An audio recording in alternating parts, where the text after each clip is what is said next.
At 0947 on January 14th, 2026, deep in the frozen waters west of Greenland, a bright red alert suddenly flashed across the monitoring screen at Pituffik Space Base. A massive Russian reactor-powered steel giant, the Arctica, weighing 33,000 tons, was pushing through the ice far inside Greenland's exclusive economic zone, only 18 kilometers from Nuuk. It was a direct challenge to Arctic sovereignty and a clear test of NATO's reaction time. Within moments, 2 Danish F-35 aircraft were ordered to launch from Thule Air Base and move in for an intercept. But when they came within 50 kilometers of the target, both aircraft suddenly lost satellite navigation at the exact same time. Russia's Murmansk BN electronic warfare network had come online, creating a dense disruption zone stretching 100 kilometers in every direction. In seconds, 2 of the most advanced aircraft in the Western world, each worth an enormous sum, were reduced to almost helpless shadows in the Arctic sky. And yet, that was only the opening move. The Russians had prepared another high-risk trap beneath the surface, one that only a hidden force had any chance of turning back. Somewhere in the darkness, a silent presence was waiting, a presence Moscow had not fully accounted for. But before we move into the most intense Arctic standoff of 2026, we need to understand what Moscow was really trying to achieve. This was not a random act of pressure. It was a carefully timed move on the geopolitical chessboard, designed to solve several strategic problems at once. Moscow chose the tense period just before February 2026, when President Trump was expected to reduce funding for NATO. By turning the Greenland Sea into something resembling a second Crimea scenario, Russia was attempting to create a gray zone precedent, where international rules could be bent under military pressure. At the same time, Moscow was sending a message to Beijing, demonstrating the reach and confidence of its Yasen-M undersea technology to a key strategic partner. But the biggest objective was Pituffik. The United States planned to upgrade the Golden Dome radar system there, and Russia wanted to prove one thing. If Washington moved forward with a stronger defense shield, Moscow could bring pressure right to America's northern doorstep. Back in the frozen waters near Nuuk, the failed F-35 intercept forced NATO to change tactics immediately. Fortunately, the Royal Navy's Type 26 frigate HMS Glasgow was already conducting exercises nearby. The ship represented the peak of Western undersea detection technology and carried the Type 2087 passive sonar system, sensitive enough to detect the faintest movements across vast distances. As soon as the emergency order arrived, Glasgow changed course, increased speed, and headed straight toward the disputed zone to cover the gap left by the aircraft. Then the sonar team picked up a faint echo at a distance of 8 kilometers. The commander of the British ship decided to carry out a warning maneuver under the rules of engagement. A Mark 54 light underwater device was released in practice mode, designed not to strike, but to create a powerful acoustic pulse through the water, enough to force the opposing side to back away. But NATO had underestimated how prepared the Russians were. The moment the Mark 54 entered the water, Glasgow's warning systems erupted. Underwater contact, bearing 300. It was not coming from the surface vessel Arctica. It was coming from far below.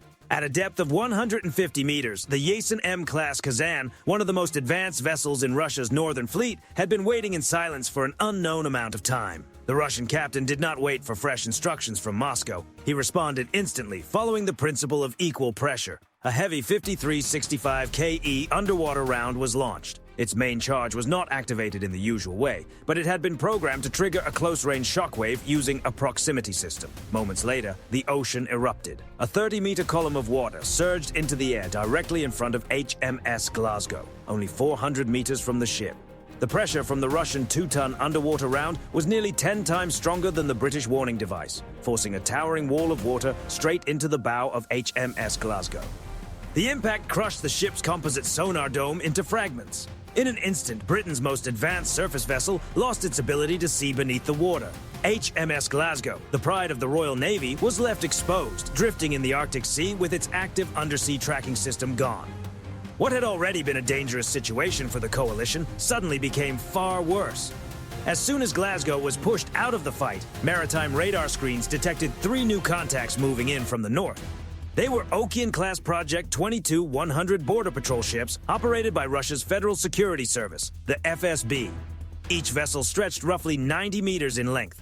Moving side by side in a broad line, they formed a floating barrier, cutting off the British ship's path toward the port of Nuuk.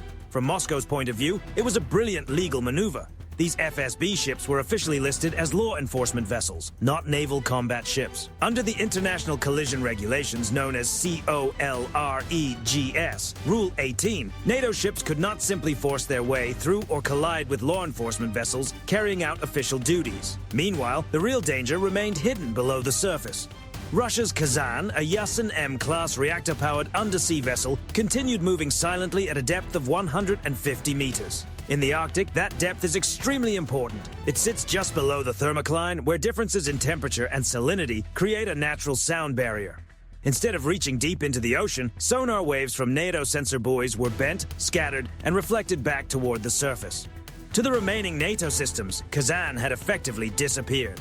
The British ship was blocked above the water, the Russian undersea vessel was hidden below it, and the sky was still covered by heavy electronic interference. For a moment, the outcome seemed clear.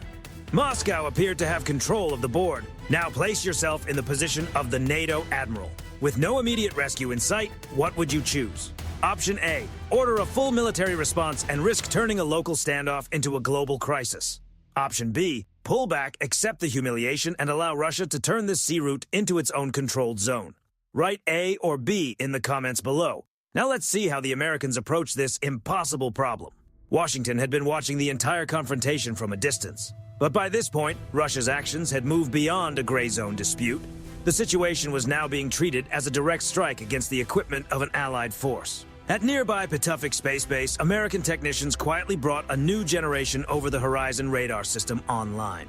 Its code name was REL-6. Unlike ordinary radar, which is limited by the curve of the Earth and vulnerable to local interference, REL-6 uses the ionosphere to scan the ocean surface across distances of up to 3,000 kilometers. But its most important advantage was hidden inside the software. The system had been upgraded with an advanced AI signal processing algorithm designed to filter out background noise with exceptional precision. It searched for tiny disturbances on the ocean surface, the kind caused by a snorkel, a pressure shift, or the movement of a 13,000-ton undersea vessel far below. The data from Pituffik was then transmitted through a secure, very low-frequency link. This was one of the few communication channels capable of cutting through Russia's electronic interference and reaching forces operating inside the Arctic disruption zone. Despite the thermocline, despite its acoustic stealth, Kazan finally appeared on the American radar screen as a long, faint scar across the ocean surface. The contact was marked near 72 degrees 16 minutes north and 55 degrees 32.2 minutes west at an estimated depth of 220 meters. The location was immediately sent to a U.S. Navy P-8A Poseidon, which lifted off from Thule and navigated using its inertial navigation system. With satellite guidance still disrupted, the aircraft avoided relying on GPS altogether. Now, the hunt had truly begun. After receiving the coordinates, the P-8A Poseidon did not rush into action. The crew understood exactly what kind of opponent they were dealing with. Kazan was not an ordinary undersea vessel. It was one of the most advanced platforms in the Russian fleet, and defeating it required more than force. It required precision, pressure, and a psychological victory. Instead of scattering its sensors randomly, the P-8A released 88 AFDSV active sonar buoys in a checkerboard pattern. Together they formed a wide underwater box around Kazan's last known position. Then the buoys began working as one. From multiple directions, they sent out layered sonar pulses, creating a web of sound that reached through the different water layers and surrounded the hidden vessel from every side. Kazan's stealth coating, designed to absorb and distort ordinary sonar returns, was now facing signals coming from too many angles at once. The advantage of silence was beginning to disappear. As soon as the aircraft's combat system confirmed a stable track, the weapons bay opened. A heavy Mark 48 ADCAP underwater round dropped into the freezing air and entered the Arctic water below. But the purpose was not immediate destruction. The key to the maneuver was control. This system was wire-guided, meaning it could not be easily misled by normal acoustic interference. A weapons officer aboard the aircraft guided it directly as it descended toward 220 meters, moving at 55 knots through the dark water. Then, at the final moment, it changed course. Instead of hitting Kazan, the Mk-48 passed close by and veered away at the last second, skimming past the command tower at a distance of less than 50 meters. Inside the Russian vessel, the sound of the passing water jet engine echoed through the hull like a warning from the deep. The message was unmistakable. We know where you are, and we can reach you whenever we choose. But Kazan's captain was not inexperienced. Inside the command compartment, he did not order the vessel to rise. Instead, he tightened his jaw and gave the order for emergency evasion. Within seconds, Kazan released 12 MG-74 hydroacoustic decoys. These were not simple noisemakers. They were intelligent devices designed to imitate the sound profile of a Yasin-class undersea vessel. They could reproduce engine tones, propeller patterns, and even the kind of physical echo a large submarine would create in the water.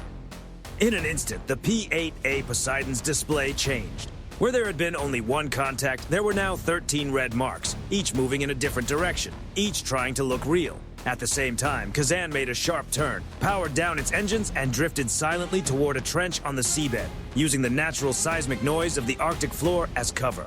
Russia was now testing the American system's ability to separate the real signal from the false ones. In the aircraft above, the crew faced a moment of uncertainty. The AI system was flooded with fake targets. If they followed the wrong contact, Kazan could slip away, and the entire standoff would shift again. But the American admiral at the Pentagon had expected this move. So the strategy changed. Instead of chasing sound, they turned to something that no decoy could fully imitate: magnetic fields. The P-8A Poseidon dropped lower, descending to just 60 meters above the waves. In blizzard conditions, it was an extremely dangerous maneuver. Wind, snow, and sea spray hammered the aircraft as the pilot held it steady over the frozen water. Then the crew activated the MAD sensor, the magnetic anomaly detector, mounted at the rear of the aircraft. No matter how advanced the MG-74 decoys were, they were still small devices. Kazan, however, was a 13,000-ton mass of reinforced steel. Even with its engines silent, even while hiding against the seabed, it still disturbed the Earth's magnetic field wherever it moved. Then the signal appeared, a massive magnetic anomaly, bearing 310. The weapons officer looked at the display and called it out. The real target has been exposed. Kazan's hiding place was no longer a secret. This time, the United States did not use underwater rounds. Instead, the P-8A released a small device known as an SUS acoustic signal charge directly above Kazan's position. The device produced an intense underwater sound pulse, powerful enough to shake the surrounding water and send a sharp pressure wave across the vessel's outer hull. Inside Kazan, the acoustic shock rolled through the compartments like a final warning from the deep. The entire vessel trembled, and for a short time, the Russian sonar system was overwhelmed by the sudden burst of sound. The Russian captain froze for a moment. Electronic systems flickered, internal sensors struggled to stabilize, and in the dark Arctic depths, surrounded by hidden ridges and underwater mountains, Kazan began to lose its sense of position. If the crew continued hiding, they risked drifting into the seabed terrain with no clear way to correct course. The game had changed completely. The pride of the Northern Fleet had been forced into a corner by the overwhelming technical advantage of the West. With no safe option left, and with the lives of his crew now at stake, the Russian captain gave the order for an emergency surfacing procedure. High-pressure air rushed into the ballast tanks, forcing the massive vessel upward through the freezing water. At 10:45, the frozen surface of the sea split apart. The dark Yasin vessel rose from beneath the ice in the middle of Denmark's exclusive economic zone, exposed under the Arctic daylight. For a reactor-powered undersea vessel, being forced to surface in contested waters was more than a setback. It was a public embarrassment, and it also gave NATO clear evidence that Russia had crossed a dangerous line. Seeing Kazan exposed, the icebreaker Arctica and the 3 FSB border patrol ships quietly changed course. One by one, they moved away from Nuuk and began heading back toward Russian waters. In Brussels, NATO officials finally allowed themselves to breathe again. The confrontation was over, but the cost was far from small. Russia had gathered valuable information about NATO's response timing, communication patterns, and sensor behavior. The British Type 26 frigate had to be towed back to port for major repairs, with the damage expected to cost millions of pounds. Europe also received a harsh reminder. Without advanced technical support from the United States, its security shield in the Arctic was far more fragile than many leaders wanted to admit. On the American side, the Pentagon celebrated a tactical success, but there was also concern behind closed doors. By stepping in to save an ally, the United States had revealed part of the capability of the over-the-horizon radar system at Pituffik. It had also exposed elements of its closed-box undersea tracking tactic, a method that Washington had likely hoped to keep hidden for much longer. The Arctic standoff had ended, but the larger contest had only entered a new chapter. A colder, sharper, and far more complicated chapter. So what do you think? Was revealing the over-the-horizon radar capability to protect America's allies a brilliant move? Or was it a strategic mistake that gave Moscow too much information? Share your analysis in the comments below. And if you want to follow the next moves on the global security chessboard, make sure to like the video, subscribe to the channel, and turn on notifications. Thank you for watching. Goodbye, and see you in the next episode.